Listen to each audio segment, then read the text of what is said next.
From the Evening Standard in London, I'm David Marsland, and this is The Leader. Temperatures could hit up to 26 degrees Celsius in London this week, maybe 27 next week.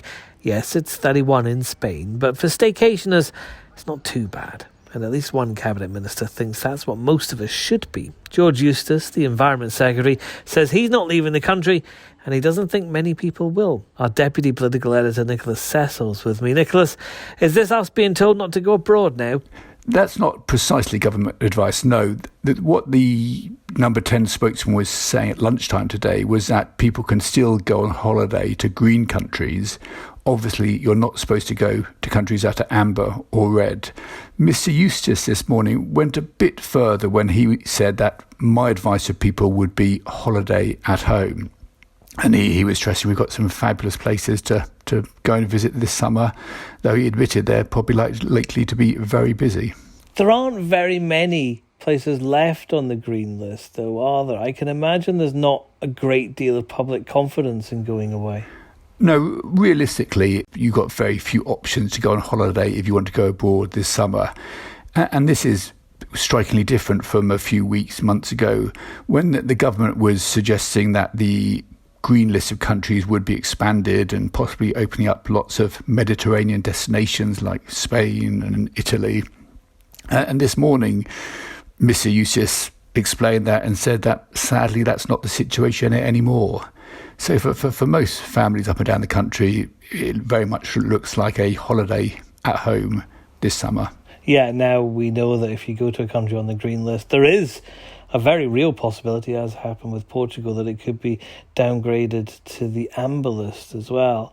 But what's happening in the UK just now about trying to contain this Delta variant of the virus? Well, at the moment, there's a race to vaccinate as many people as possibly with a double jab before any possible surge in the injured variant gathers pace. So what tends to happen with these figures at the start of the week, they tend to be quite low on a Monday. And so we tend to see few hospitalisations, cases are often lower. And that's partly to do with delays in the system. So ministers and health chiefs will be watching the figures very, very carefully today and in the next few days to see whether there is a surge in cases driven by this variant that was first identified in India and is now also called the Delta mutation.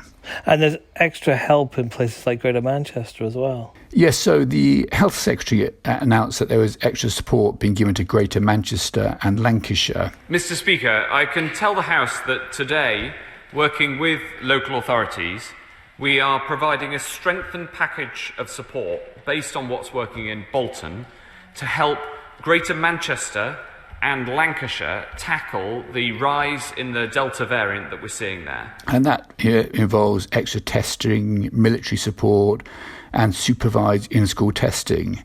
It also means there are more, not legal restrictions, but more guidance, including that people should minimise travel in and out of these affected areas. They should meet outside rather than inside where possible, and keep 2 metres apart from people that you don't live with. So these aren't laws, but they're certainly people should be doing this if they can. And why is that going to places like Manchester and not London? Well, Manchester is at the moment is very much a hotspot of the Indian variant. We have had some surge testing in Hounslow, similar to Bolton. And what Matt Hancock was stressing was that these extra measures that were put in place in Bolton and in Hounslow actually have managed to get on top of the rise in Indian variant cases there. I want to encourage everyone in Manchester and Lancashire to get the tests on offer.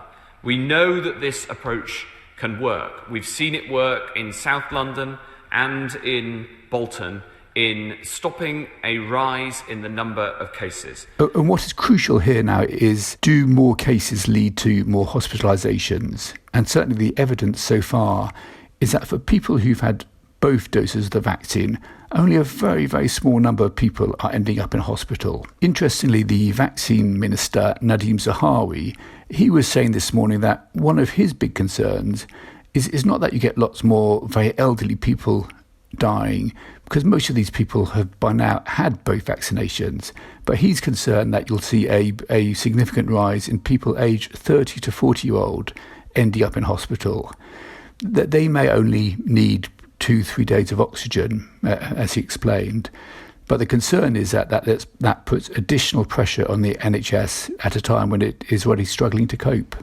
And I'm wondering if now they're all being told to stay at home on holiday, as well as looking out for those green places on our foreign trips, if we're going to have to, in the UK, look out for hotspots too. In terms of Indian variant hotspots, I think, yes, people should always be alert to those. And again, these are not legally enforceable measures that the people are being advised to take in terms of extra precautions.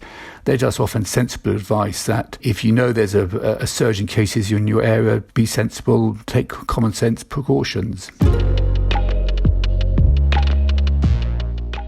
You can read more from Nicholas at standard.co.uk and follow our live blog for the latest updates on coronavirus and more. This podcast is back tomorrow at 4 p.m.